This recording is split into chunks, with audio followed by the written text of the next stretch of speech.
You know, there's some things to really start taking into consideration when you start carrying a gun every single day. Like for one, if you're just taking a minor quick trip to the grocery store because, well, you realize you forgot that one item on the list, but it's only going to be a couple minutes. I'm not even going that far. It's just right down the road. Always carry your gun. I mean, you never know what could happen, right? How many times do I got to say evil exists and it can strike at any moment? Well, that gets me thinking, okay, I've got the gun. I'm comfortable, I've got the holster, but in this situation, what kind of drills can I run? Let's run some drills today that are practical in and out of your vehicle for your everyday carry.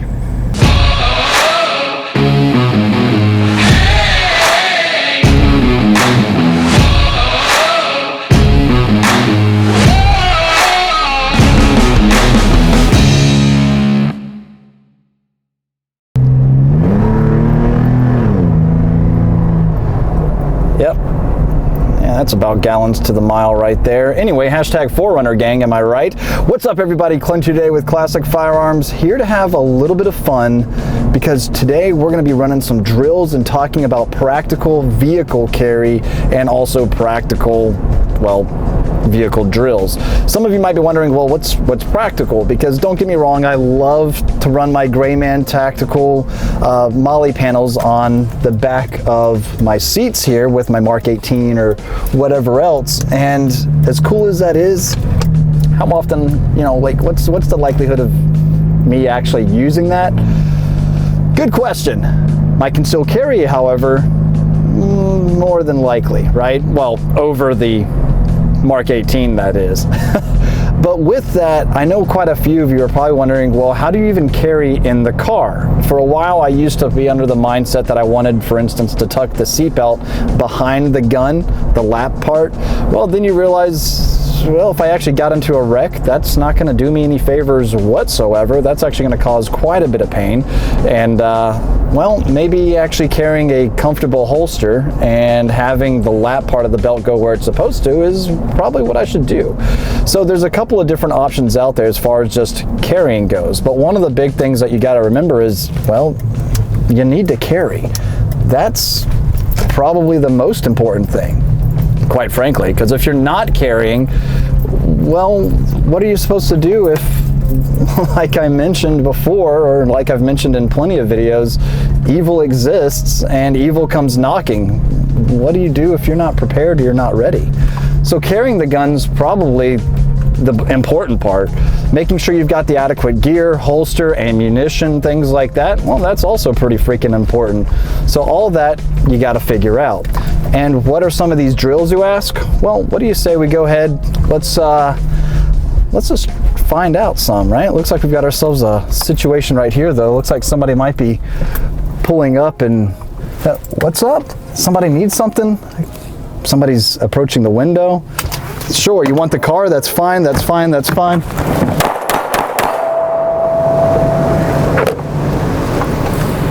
I don't think they're getting the car. So that was a pretty fun drill, right? I mean, simply we're just over here pulling up to a spot. Looks like we've got some questionable individuals that are now making a move to take my vehicle. In this scenario, in my head, I'm thinking, I have my kids in the car. They're in their car seats. I doubt that this carjacker is going to give me time to get my kids out of their car seats. So, well, I'm not going to let them take the vehicle.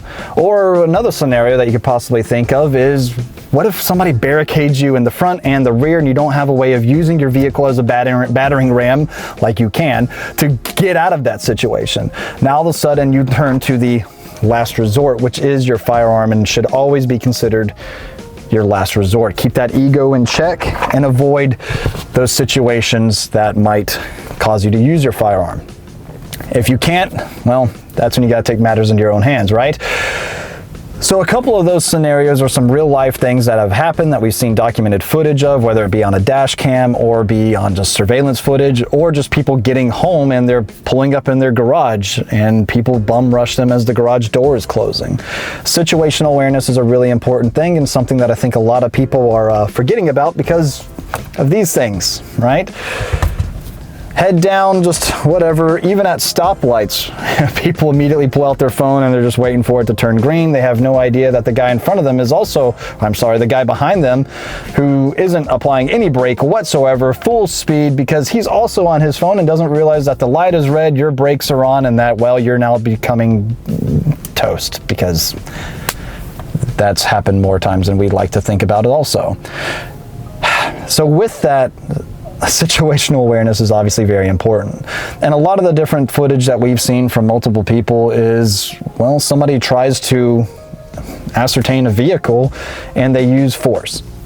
Carjackings, things like that. And like I said, in the situation that I just kind of played out, I'm getting stopped up front, somebody's approaching from the rear or approaching my door. I'm allowing them to think that I'm giving up the vehicle by opening up the car door, and at the same time grabbing my gun and engaging the threat or threats, whatever it might be. And that's just because in my mind, I've got my kids in the car and I'm not giving them up. So what are situations, and comment down below, that would dictate, okay, it's fine, take the vehicle? And I would say probably most of the time, that's fine. What about if you have firearms in the car? Like me, I've got all sorts of things that I typically have in the car because I'm either going to the range or going wherever, and I've got my firearm with me, going to another course, going to another training, whatever.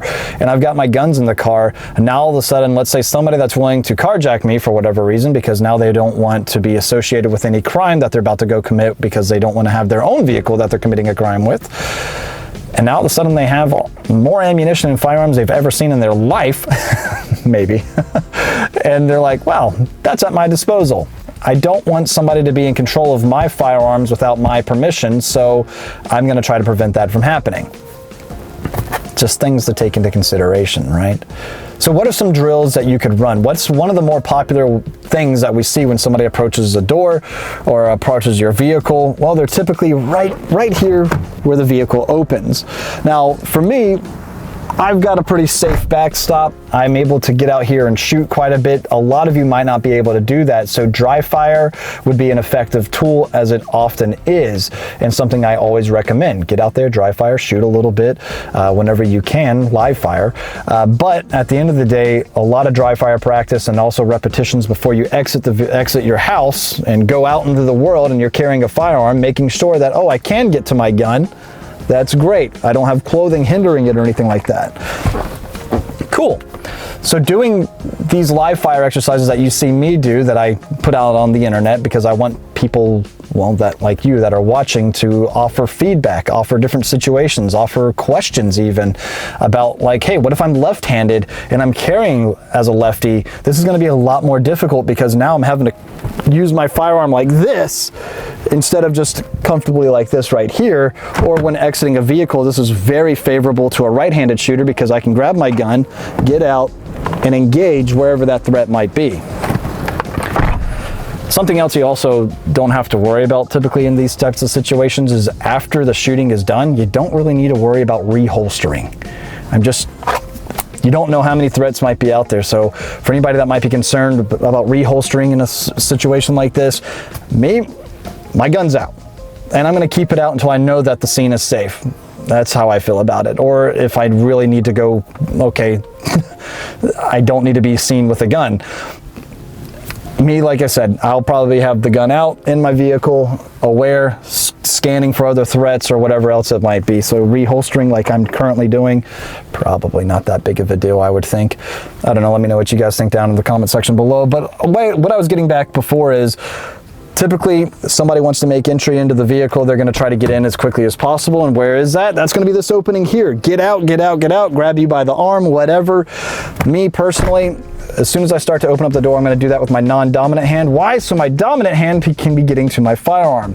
If you've got tinted windows, things like that, to prevent people from seeing as much into your vehicle, that's great. If not, okay, that's fine as well. Do whatever you can to try to obscure the fact that you have a firearm, right?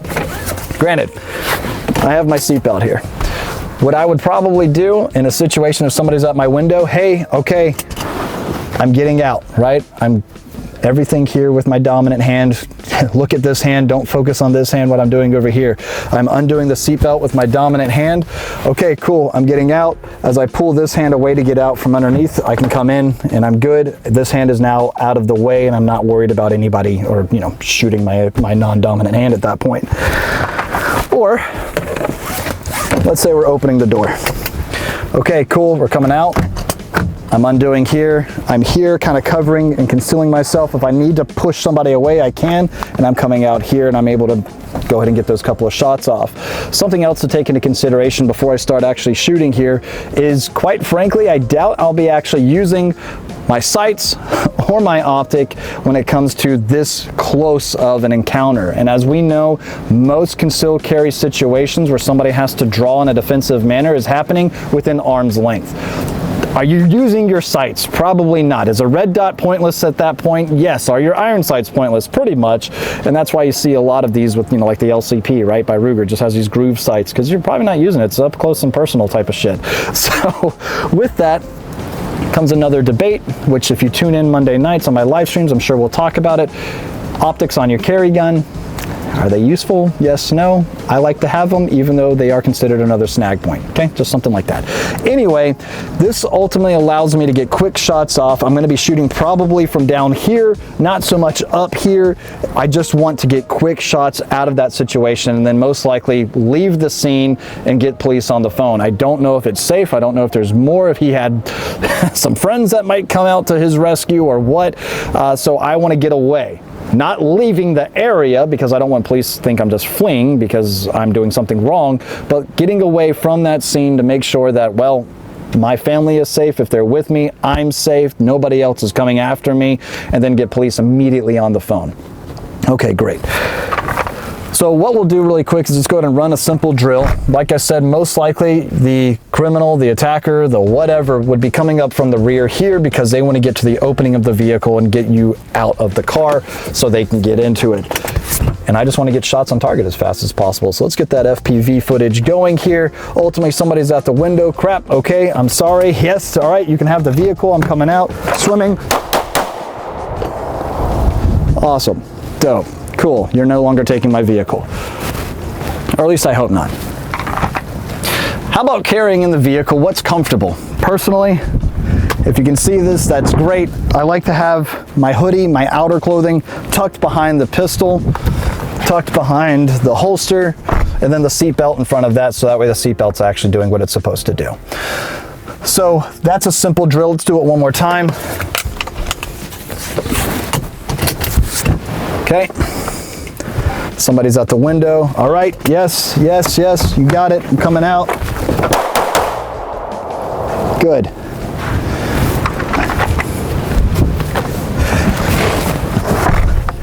Now, there's other methods as well that I can think about as far as getting out from the seatbelt, because it's obviously going to be in the way. You can come out here, all right, hey, you know, all right, and then drop.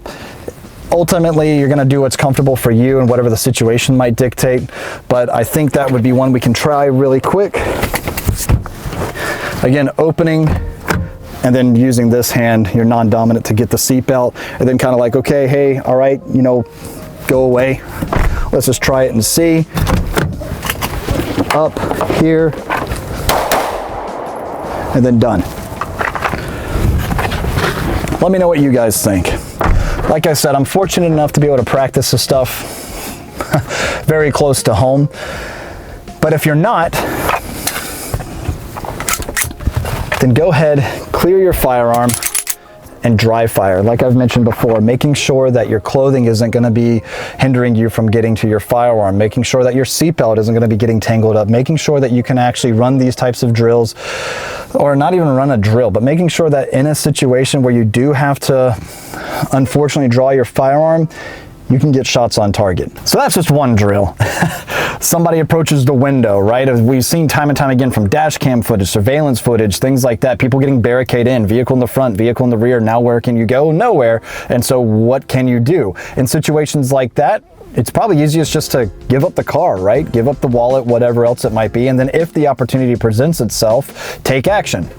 right? That's why you carry, like I was talking about before, actually carrying the firearm. Some people might be swayed not to because it's not comfortable or whatever else it might be, which is why investing in a good holster is something you should probably do. So with that, what's another reason why you might not want to give up your vehicle? Family, kids, individuals that are relying on you for their safety at the end of the day. And in my mind, I'm sorry, if I'm getting carjacked, I'm assuming they're not going to give me time to get my kids out of the car seat. So what do I do now? So with all of that going through your head, it's probably best to go ahead and just familiarize yourself, even if it's just dry fire, and finding out what's comfortable with you and your vehicle and how you should carry. So as I've mentioned before, let's not forget, if you're getting barricaded in, if somebody's approaching from the front or from the rear, whatever, you've got an accelerator. You've got that gas pedal, you should probably use it. These things aren't light. Forerunners especially aren't light, but depending on what you're driving, isn't light. It's got momentum, it's got inertia, it's got mass. It's also got a lot of potential to do some bodily damage if you've got people in front of you that are looking to do you harm. This is now your primary weapon. And I think that's something that a lot of people might forget is, oh crap, there's somebody in front of me, what do I do now? Run them over. I'm just saying, right? And we see time and time again, vehicles are used for, well, not just driving. Get out of the situation. That's the primary use for this saying, get out of a bad situation, because relying on this is a last resort. This means that all other options have been expended. There's nothing left to do. It's me or them, and well, it's not going to be me. Or at least I'm going to try my damnedest to make sure it's not me. So keep in mind, I'm not going to be giving up my vehicle if I got my kids in the car. Like I said, I doubt a carjacker is going to give me time to get them out of the car seat. And so this is where I'm like, okay, you're definitely not getting them. Now, a lot of the times you'll see somebody approaching, and again, I'm going based off of different footage that we've seen, people in their own driveway. Somebody just waits for them to come into their driveway, and people are typically not paying attention. They let their guard down. We saw that with Vince Ritchie, right? When we had Vince on the podcast while we were out at Terran Tactical, he said that he just got home and people approached him at his door. And he said he blamed himself because he allowed that to happen. Okay, situational awareness is a big deal. Just making sure you're observing everything that's going on around you. That's why you get all these mirrors to make sure that, well, okay, cool, looks good there, looks good there, looks good there. Great, I'm safe. You're at a stoplight, pull out your phone. You're no longer situated. Your observation has just gone down drastically. You don't see the guy that doesn't see you because he's on his phone and he's pulling up in your rear view and not stopping, right? You just lose. Cell phones are going to get us all killed. You're just going to lose all of your situational awareness. So pay attention. Now with that, what are some drills? Let's get into it, because like I said before, from all the different dash cam footage, things like that, we see people approach from blind spots. All of a sudden they're at your window. What do? Thankfully, if you're carrying like I like to carry, which is the most comfortable for me, appendix inside the waistband. Yeah, trying to show that the best that I can here, right down here. Now, if I have my seatbelt on, I like to put the lap belt in front of the holster. That allows it to actually, well, be used as it's supposed to. And on top of that, and this has changed. I used to tuck the seatbelt behind the gun, but that's just not safe. And on top of that, I like to go ahead and get myself set up so that way nobody will ever know if I'm getting in or out of the vehicle that I'm carrying a gun. And that's that. And what I'll show you guys is I come across here, it's actually kind of concealing my firearm as I'm getting my seatbelt undone. Great, I see you, maintaining eye contact with whoever. As I come up, this hand now comes to the firearm. I'm opening and I'm out and I'm here. Pretty easy, right? That's probably annoying. Easy enough. If I've got multiple targets, I can engage where I need to, come back here. A lot of the time, somebody might just be right back here, and they're waiting for you to open up the door, pull you out, whatever it might be, and this is where it comes easiest. So let's just go ahead and practice that really quick. Again, my target is right back behind me at about 7:30 o'clock. And I'll have the FPV going so you guys can see exactly what's happening there, right? So somebody's approaching from the rear. All right, cool. I'm giving you my car, That's fine. there you have it, and I'm out. Now, on top of that, something else you might notice is my target is a little bit further away. Typically, he's probably going to be right up on you. I'm not going to be taking the time to get a draw down like this. I'm going to be coming out of the holster and just out like that. So let's practice that really quick, because the entire thing here is all about speed. I can still get to my gun comfortably, even with this seatbelt, even with the seatbelt locked into place. I'm coming out. You got it. You got it. Yep. You can have my car. In.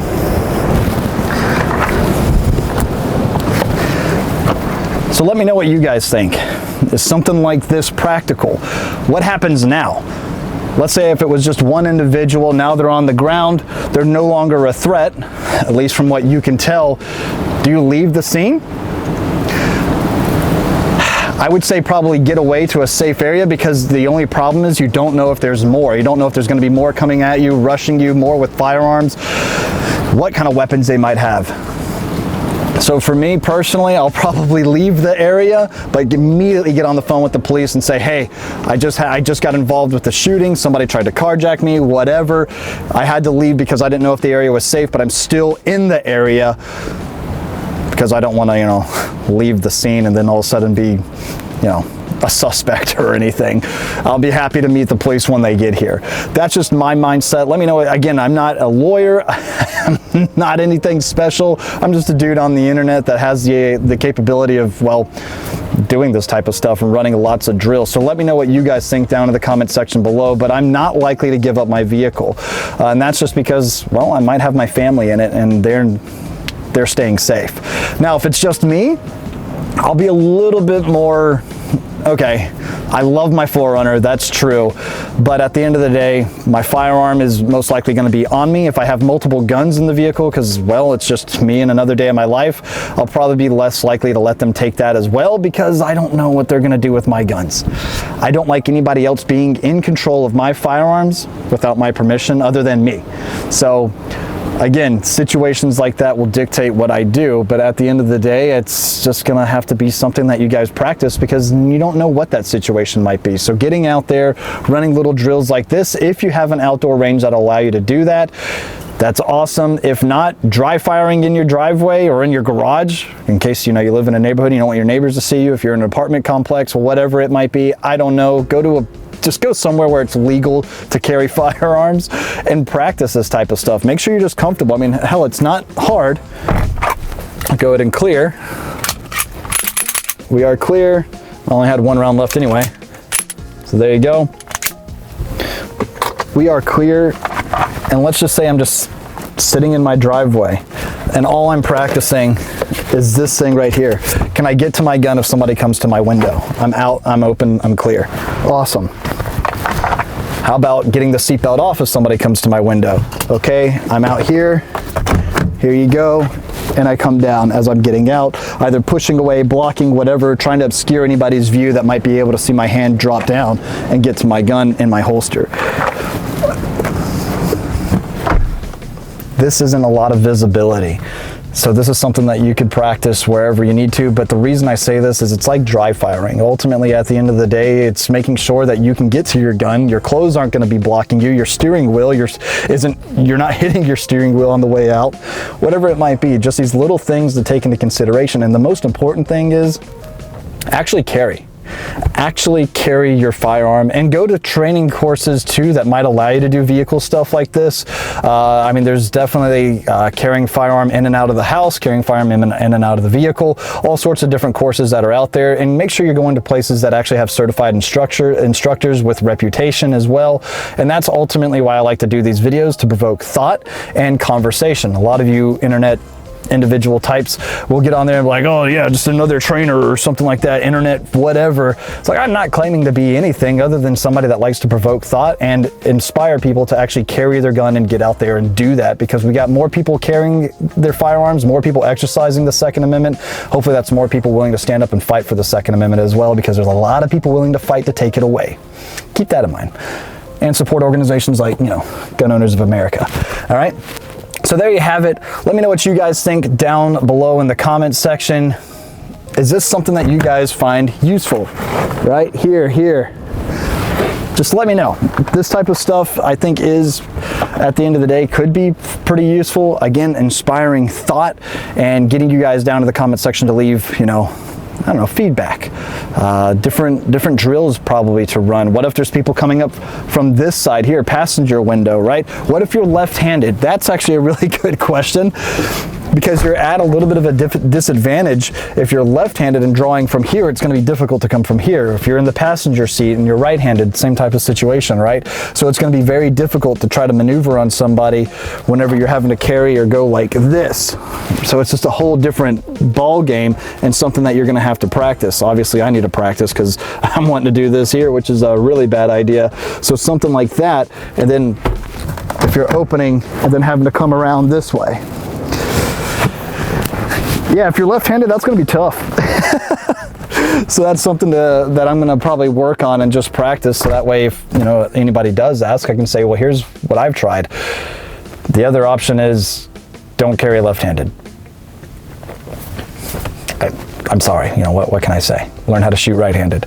So there is that. Let me know, again, what you guys think down in the comments section below. If you want to see more vehicle stuff, maybe we start running some drills where I actually utilize my Gray Man Tactical Molly panel systems, have the Mark 18 or even a full-sized rifle to show you guys that you can maneuver in and out of a vehicle with a 16-inch rifle. That would be easy enough to do, and then start, you know, doing that type of fun stuff. We've done plenty of that with Surefire at Ridgeline Tactical, and even our low light class with Kyle Lamb with Surefire, and we've done that, you know, similar type of stuff on the channel as well. So let me know if you guys like that type of content, if you'd like to see that more. So appreciate you guys stopping by. Don't forget to tune in Monday nights for that weekly live stream, of